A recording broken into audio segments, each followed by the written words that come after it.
नए साल की आमद, पेट्रोल के हवाले से अच्छी खबर मिलने का इम्कान, कीमतों में कमी का है पैगाम। जी हां, महंगाई से परेशान आवाम के लिए है खुशखबरी, क्योंकि साल 2024 में जनवरी से पेट्रोल की कीमत में आइंदा 15 रोज के लिए कमी का इम्कान है, जिसके मुताबिक पेट्रोल ₹1.72 सस्ता हो सकता है, जबकि हाई स्पीड डीजल की कीमत में तकरीबन ₹1 फी लीटर इजाफे का इम्कान है। लेकिन इसका फैसला 31 दिसंबर को वजारत खजाना ओगरा की तजवीज़ करदा समरी पर निगरान वज़ीर आज़म से मुशावरत के बाद किया जाएगा। दूसरी जानिब चंद दिन कबल बैनुल अक़वामी मार्केट में खाम तेल की गिरती कीमतों के बाद एक बड़ा इजाफा हुआ था।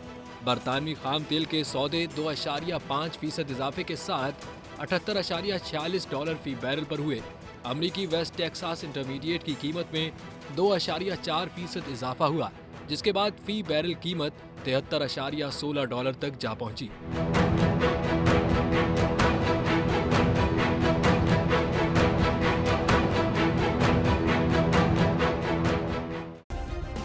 सब्सक्राइब करें और बेल दबाएं ताकि कोई खबर रह न जाए।